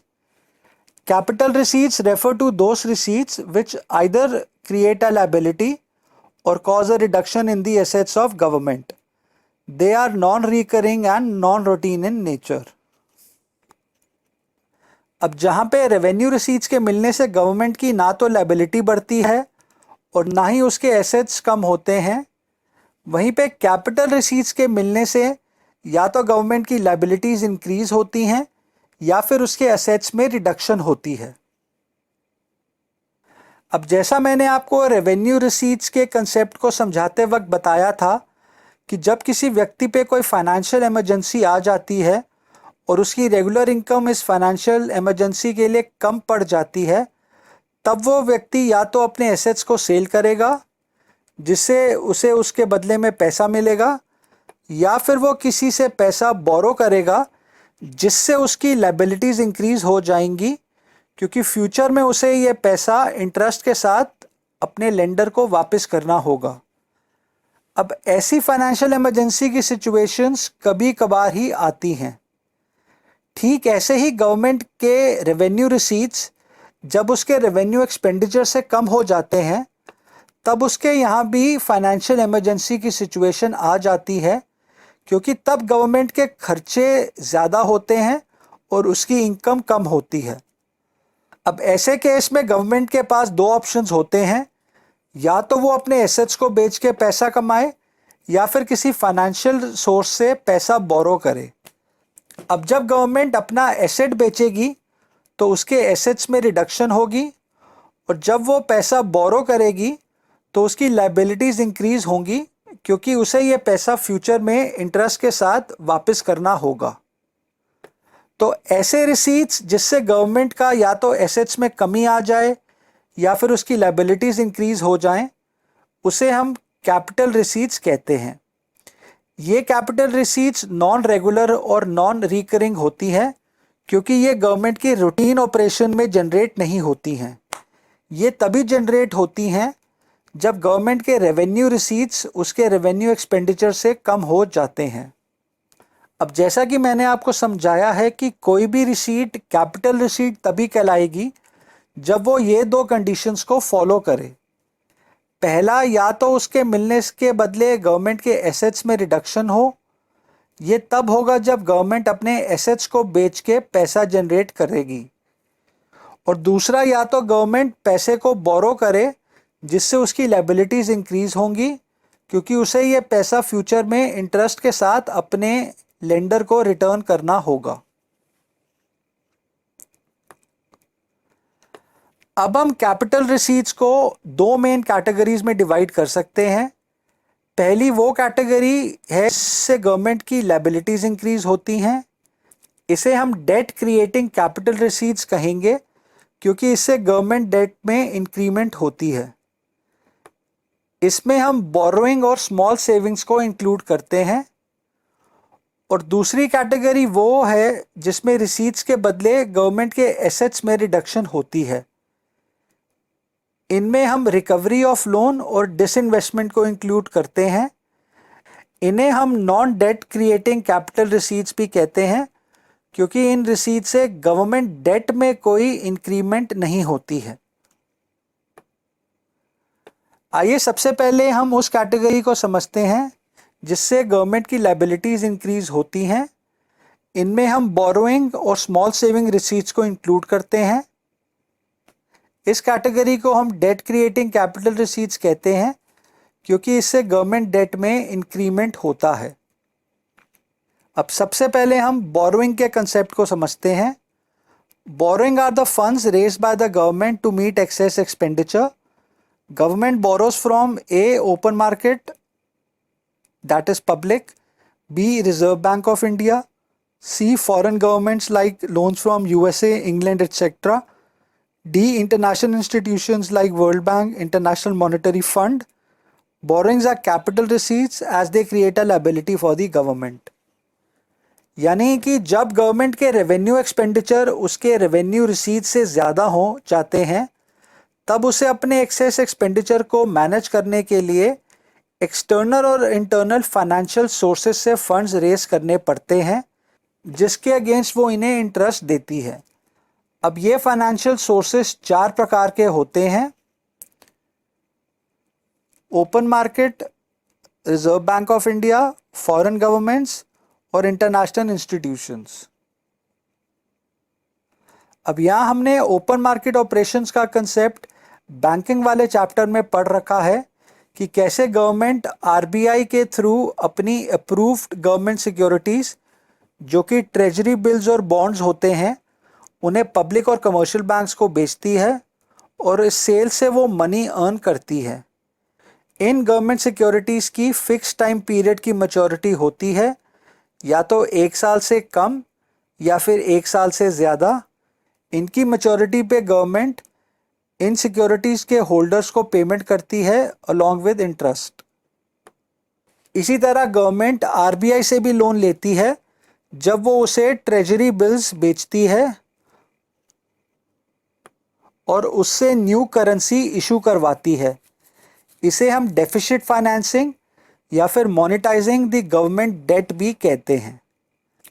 अब अगले 2 सोर्सेज एक्सटर्नल सोर्सेज होते हैं, जहाँ पे गवर्नमेंट प्रॉस्परस फॉरेन गवर्नमेंट्स जैसे कि यूके या यूएसए या जापान इत्यादि की गवर्नमेंट से भी डेवलपमेंट प्रोजेक्ट्स की फाइनेंसिंग के लिए लोन्स लेती है। साथ में वो मल्टीलैटरल ऑर्गेनाइजेशंस जैसे कि world bank, IMF, Asian development bank इत्यादि से भी टाइम टू टाइम लोन लेती है। अब इन सभी बोरोइंग से गवर्नमेंट की लायबिलिटीज़ इंक्रीज होती हैं, इसीलिए हम बोरोइंग्स को कैपिटल रिसीट्स कहते हैं। अब non debt creating capital receipts की अगली कैटेगरी होती है small savings. Small savings refer to funds raised from the public in the form of post office deposits, national saving certificates, Kisan Vikas Patras etcetera. They are treated as capital receipts as they lead to an increase in liability.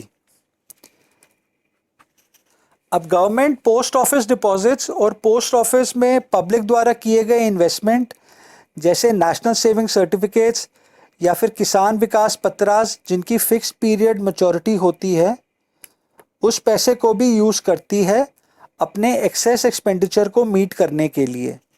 अब इन receipts के बदले भी government की liability increase होती है, क्योंकि future में government को इन नेशनल सेविंग सर्टिफिकेट्स और किसान विकास पत्रास की मैच्योरिटी पे इनके होल्डर्स को इंटरेस्ट के साथ पैसा वापस करना होता है।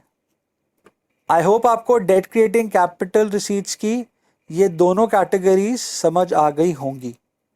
अब कैपिटल रिसीट्स की अगली कैटेगरी है non debt creating capital receipts.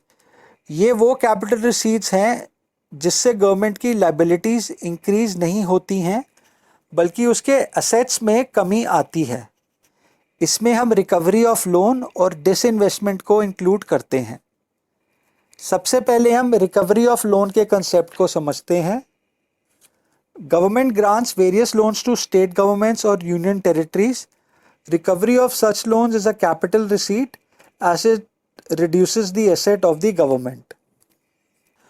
अब हमने नॉन टैक्स रेवेन्यू के पॉइंट नंबर 1 इंटरेस्ट में ये पढ़ा था कि कैसे government time to time state governments, union territories, private companies और पब्लिक को लोन देती है और उस पर इंटरेस्ट कमाती है। अब ये इंटरेस्ट तो गवर्नमेंट की रेगुलर इनकम होता है, इसीलिए हम उसे रेवेन्यू रिसीट्स में इंक्लूड करते हैं। पर जब ये स्टेट गवर्नमेंट्स, यूनियन टेरिटरीज इत्यादि इस लोन को सेंट्रल गवर्नमेंट को वापस करते हैं, तो तब हम इसे गवर्नमेंट की कैपिटल रिसीट्स कहते हैं, क्योंकि अब गवर्नमेंट के एसेट्स कम हो जाएंगे। वो इसीलिए क्योंकि जब गवर्नमेंट इन सभी को लोन देती है, तब ये लोन इन बोरोअर्स के पॉइंट ऑफ व्यू से तो उनकी लाइबिलिटीज़ हैं, पर गवर्नमेंट के पॉइंट ऑफ व्यू से ये लोन्स उसकी फाइनेंशियल एसेट्स हुए जिस पे वो इंटरेस्ट कमाती है। पर जब ये लोन को उनके बोरोअर्स गवर्नमेंट को वापस कर देते हैं, तब गवर्नमेंट के अकाउंट्स में ये एसेट्स ख़त्म हो जाते हैं और उसको इसके बदले में मनी मिल जाता है। इसीलिए हम रिकवरी ऑफ लोन को कैपिटल रिसीट्स कहते हैं, क्योंकि इससे गवर्नमेंट के एसेट्स में कमी आती है। Non debt creating capital receipts क्या अगली कैटेगरी है disinvestment. Disinvestment refers to the act of selling a part or the whole of shares of selected public undertakings held by the government. They are termed as capital receipts as they reduce the assets of the government. Government holds ownership in various PSUs in form of equity shares. When the government sells a part or whole of its shares, it leads to transfer of ownership of PSUs to private enterprises. अब हमने disinvestment के concept को Indian economic development के chapter number 2 में भी पढ़ा है, जब हमने एलपीजी पॉलिसीज़ को स्टडी किया था। अब गवर्नमेंट पब्लिक सेक्टर अंडरटेकिंग्स यानी कि पीएसयूज़ की ओनर्स होती हैं। अब जब वो इन पीएसयूज़ में अपना शेयर कम करती है और उसे प्राइवेट सेक्टर को बेचती है, तो उसे हम डिसइन्वेस्टमेंट बोलते हैं। और जब गवर्नमेंट अपना 100% शेयर प्राइवेट सेक्टर को बेच देती है, तो उस केस में वो पीएसयू फिर प्राइवेटाइज हो जाता है, जिसे हम स्ट्रैटेजिक सेल कहते हैं। फॉर एग्जांपल, गवर्नमेंट ने अपना पीएसयू वीएसएनएल टाटा कंपनी को बेचा। इसी तरह उसने अपना एक पीएसयू आईपीसीएल रिलायंस कंपनी को बेच दिया। अब गवर्नमेंट अपना एक इम्पॉर्टेंट पीएसयू बीपीसीएल और एयर इंडिया को भी प्राइवेटाइज करने वाली है। ये सभी स्ट्रैटेजिक सेल्स के एग्जांपल्स हैं, जहां पे गवर्नमेंट ने 100% अपनी ओनरशिप प्राइवेट सेक्टर को बेच दी है। इसी तरह गवर्नमेंट एलआईसी में भी अपना कुछ परसेंट शेयर पब्लिक को बेचने जा रही है। ये डिसइन्वेस्टमेंट का एग्जाम्पल होगा।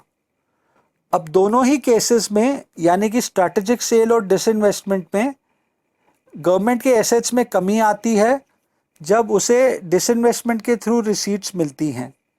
इसीलिए हम ऐसी रिसीट्स को कैपिटल रिसीट्स कहते हैं। तो चलिए दोस्तों, यहाँ हमने कैपिटल रिसीट्स को भी कवर कर लिया है। अब इंडियन गवर्नमेंट अपने बजट में इन 4 किस्म के कैपिटल रिसीट्स को कुछ इस तरह क्लासिफाई करती है। Number 1 borrowing, number 2 recovery of loan, number 3 other assets, जिसको वो फर्दर डिसइन्वेस्टमेंट और स्मॉल सेविंग में कैटेगराइज करती है। ये पॉइंट न्यूमेरिकल क्वेश्चन के पॉइंट ऑफ व्यू से इम्पोर्टेंट होता है, जहां आपको फिगर्स इस तरह दिए जा सकते हैं। ये आपको न्यूमेरिकल क्वेश्चन को सॉल्व करते वक्त समझ आएगा। अब यहाँ हम बजट के रिसीट कॉलम को समराइज कर लेते हैं, जो कि अब कंप्लीट हो गया है। बजटरी रिसीट्स या तो रेवेन्यू रिसीट्स होती हैं या फिर कैपिटल रिसीट्स। रेवेन्यू रिसीट्स या तो टैक्स रेवेन्यू रिसीट्स होती हैं या non tax revenue receipts. Tax revenue receipts भी 2 प्रकार के होते हैं, डायरेक्ट टैक्स और इनडायरेक्ट टैक्स। और नॉन टैक्स रेवेन्यू रिसीट्स के 9 प्रकार होते हैं। अब हम कैपिटल रिसीट्स को भी 2 कैटेगरीज में डिवाइड कर सकते हैं। एक तो डेट क्रिएटिंग कैपिटल रिसीट्स, जिसमें हम बोरोइंग्स और स्मॉल सेविंग रिसीट्स को इंक्लूड करते हैं, और दूसरा non debt creating capital receipts, जिसमें हम रिकवरी ऑफ लोन और डिसइन्वेस्टमेंट को इंक्लूड करते हैं। नेक्स्ट हम रेवेन्यू रिसीट्स और कैपिटल रिसीट्स के बीच के डिफरेंसेस को भी समझ लेते हैं। पहला पॉइंट दोनों की डेफिनेशन है, जो कि स्ट्रेट फॉरवर्ड है, इन्हें हम ऑलरेडी डिटेल में कवर कर चुके हैं। नेक्स्ट पॉइंट इन दोनों का नेचर है। अब जहाँ रेवेन्यू रिसीट्स रेगुलर और रिकरिंग इन नेचर होती हैं, यानी कि ये बार बार जनरेट होती हैं, वहीं कैपिटल रिसीट्स इरेगुलर और नॉन रिकरिंग होती हैं क्योंकि ये बार बार जनरेट नहीं होती हैं। अगला पॉइंट है फ्यूचर ऑब्लिगेशन का। अब क्योंकि रेवेन्यू रिसीट से गवर्नमेंट की लाइबिलिटी इंक्रीज नहीं होती है, इसीलिए गवर्नमेंट की फ्यूचर में इस रिसीट को उसके पेयर को वापस करने की कोई ऑब्लिगेशन नहीं होती है। वहीं कैपिटल रिसीट्स की जो डेट क्रिएटिंग कैटेगरी होती है, जिसमें हम बोरोइंग्स और स्मॉल सेविंग रिसीट्स को इंक्लूड करते हैं, इनसे गवर्नमेंट की लाइबिलिटीज़ इंक्रीज होती हैं, जिससे उसकी फ्यूचर ऑब्लिगेशन भी बनती है इन रिसीट्स के अमाउंट को उनके लेंडर को वापस करने की along with interest. Last point है एग्जाम्पल का। अब रेवेन्यू रिसीट्स में आप टैक्स रेवेन्यू जैसे इनकम टैक्स, जीएसटी इत्यादि के एग्जाम्पल दे सकते हैं। इसमें आप नॉन टैक्स रेवेन्यू जैसे interest, profit and dividend, fees इत्यादि के एग्जाम्पल्स भी दे सकते हैं। कैपिटल रिसीट्स में आप borrowings, small savings, recovery of loans और डिसइन्वेस्टमेंट के एग्जाम्पल्स दे सकते हैं। नेक्स्ट हमें यहाँ पर कुछ रिसीट्स दे रखी हैं और हमें इन्हें रेवेन्यू रिसीट्स और कैपिटल रिसीट्स में कैटेगराइज करना है। याद रखें, रेवेन्यू रिसीट्स से गवर्नमेंट की ना तो लायबिलिटी इंक्रीज होती है और ना ही उसके एसेट्स में रिडक्शन होती है। वहीं कैपिटल रिसीट्स से या तो गवर्नमेंट की लायबिलिटी इंक्रीज होती है या फिर उसके एसेट्स में रिडक्शन होती है। अब पहला पॉइंट है लोन फ्रॉम वर्ल्ड बैंक। अब यहाँ गवर्नमेंट वर्ल्ड बैंक से लोन ले रही है, जिसे उसे फ्यूचर में इंटरेस्ट के साथ उसे वापस करना होगा, तो ये कैपिटल रिसीट का एग्जाम्पल होगा जिससे उसकी लायबिलिटीज इंक्रीज हो रही हैं। अगला पॉइंट है कॉरपोरेशन टैक्स और income tax received by government. अब ये दोनों गवर्नमेंट के टैक्स रेवेन्यूज होते हैं, जिससे ना तो उसकी लायबिलिटी इंक्रीज होती है और ना ही उसके एसेट्स में कोई कमी आती है। इसीलिए ये दोनों रेवेन्यू रिसीट्स के एग्जाम्पल्स हैं। पॉइंट नंबर 3 है grants receive from world bank. अब यहाँ ध्यान रहे, जहाँ पॉइंट नंबर 1 में गवर्नमेंट वर्ल्ड बैंक से लोन लेती है, वहीं यहाँ पे वो उससे ग्रांट ले रही है। अब इन ग्रांट्स को उसे वापस करने की कोई ऑब्लिगेशन नहीं होती है। ये गवर्नमेंट के नॉन टैक्स रेवेन्यूज़ के अंडर गिफ्ट्स और ग्रांट्स में इंक्लूड किए जाते हैं, इसीलिए ये भी गवर्नमेंट के रेवेन्यू रिसीट्स होते हैं। पॉइंट नंबर 4 है profits of public sector undertakings. अब गवर्नमेंट क्योंकि पीएसयूज़ के ओनर्स होती हैं, इसीलिए ये प्रॉफिट गवर्नमेंट की नॉन टैक्स रेवेन्यूज़ में इंक्लूड होते हैं, जिससे ना तो उसकी लायबिलिटी इंक्रीज होती है और ना ही उसके एसेट्स में कोई कमी आती है। इसीलिए ये रेवेन्यू रिसीट्स के एग्जाम्पल्स हैं। नेक्स्ट है sale of a public sector undertaking और receipts from sale of shares of public sector undertakings और डिसइन्वेस्टमेंट। अब हम जानते हैं कि डिसइन्वेस्टमेंट से गवर्नमेंट की पीएसयूज़ के अंदर ओनरशिप में रिडक्शन होती है, यानी कि गवर्नमेंट के एसेट्स में रिडक्शन होती है। इसीलिए ये तीनों पॉइंट्स गवर्नमेंट के कैपिटल रिसीट्स के एग्जाम्पल्स हैं। पॉइंट नंबर 6 है foreign add against earthquake victims. अब ये भी ग्रांट्स के रिसीविंग का एग्जाम्पल है। इस एड को वापस करने की गवर्नमेंट की कोई भी फ्यूचर में ऑब्लिगेशन नहीं होती है। ये गवर्नमेंट के नॉन टैक्स रेवेन्यू की कैटेगरी गिफ्ट्स और ग्रांट्स के अंडर आते हैं, इसीलिए ये भी गवर्नमेंट के रेवेन्यू रिसीट्स होंगे। पॉइंट नंबर 7 है dividends on investments made by government. अब ये प्रॉफिट और डिविडेंड का पार्ट है जो कि गवर्नमेंट के नॉन टैक्स रेवेन्यू का हिस्सा होते हैं। इससे ना तो गवर्नमेंट की लायबिलिटी इंक्रीज होगी और ना ही उसके एसेट्स में कोई कमी आएगी, इसीलिए डिविडेंड्स भी रेवेन्यू रिसीट्स के एग्जाम्पल्स होते हैं। पॉइंट नंबर 8 है बोरोइंग फ्रॉम पब्लिक। अब बोरोइंग से गवर्नमेंट की लायबिलिटी इंक्रीज होती है क्योंकि गवर्नमेंट को ये लोन फ्यूचर में इंटरेस्ट के साथ पे करना होता है, इसीलिए ये कैपिटल रिसीट्स का एग्जाम्पल होगा। पॉइंट नंबर 9 है फीस ऑफ गवर्नमेंट कॉलेज। अब ये गवर्नमेंट का नॉन टैक्स रेवेन्यू होगा, इससे ना तो उसकी लायबिलिटी इंक्रीज होगी और ना ही उसके एसेट्स में कोई कमी आएगी, इसीलिए ये रेवेन्यू रिसीट्स का एग्जाम्पल है। पॉइंट नंबर 10 है रिकवरी ऑफ लोन। अब जब गवर्नमेंट दिए गए लोन को वापस लेती है तब उसके एसेट्स की रिडक्शन होती है, इसीलिए ये कैपिटल रिसीट्स का एग्जाम्पल है। पॉइंट नंबर 11 है इंटरेस्ट रिसीव्ड ऑन लोन्स। अब गवर्नमेंट जो लोन देती है उस पे वो जो इंटरेस्ट कमाती है ये उसकी रेगुलर और रिकरिंग इनकम होगी, इसीलिए ये रेवेन्यू रिसीट्स का एग्जाम्पल होगी। पॉइंट नंबर 12 है टैक्स रिसीट्स। अब सभी प्रकार के टैक्स रेवेन्यूज़ गवर्नमेंट के रेवेन्यू रिसीट्स होते हैं, जिससे ना तो उसकी लायबिलिटी इंक्रीज होती है और ना ही उसके एसेट्स में कमी आती है। दोस्तों, ऐसे क्वेश्चन को आंसर करने की एक बहुत ही सिंपल ट्रिक होती है। 4 प्रकार के कैपिटल रिसीट्स को छोड़ के बाकी सभी रिसीट्स रेवेन्यू रिसीट्स होंगे। सभी प्रकार के टैक्सेस गवर्नमेंट के टैक्स रेवेन्यूज होते हैं और उसके अलावा जो भी गवर्नमेंट के रेवेन्यू रिसीट्स होंगे वो उसके नॉन टैक्स रेवेन्यूज होंगे। इसीलिए अगर कोई रिसीट 4 प्रकार की कैपिटल रिसीट में फिट नहीं बैठती है तो फिर वो बाय डिफ़ॉल्ट रेवेन्यू रिसीट होगी। तो चलिए दोस्तों, इसी के साथ आज के वीडियो को यहीं पे एंड करते हैं। अगर आपको किसी पॉइंट पे कोई कन्फ्यूजन है तो कमेंट सेक्शन में मुझे लिख के बताएं, मैं उसे सॉल्व करने की पूरी कोशिश करूंगा। नेक्स्ट वीडियो में हम इस चैप्टर को यहीं से कंटिन्यू करेंगे और बाकी बचे सभी सेक्शंस को कंप्लीट करेंगे और साथ में इस चैप्टर के एंड में दिए गए सॉल्व न्यूमेरिकल क्वेश्चंस को भी समझेंगे। फाइनली दोस्तों, अगर आपको आज का वीडियो इन्फॉर्मेटिव लगा है तो आप इसको लाइक कीजिए, अपने दोस्तों में इसे शेयर कीजिए, चैनल को सब्सक्राइब कीजिए और बेल बटन को क्लिक कीजिए ताकि आपको मेरे अगले वीडियोस की नोटिफिकेशन मिल सके। Thank you and have a nice day.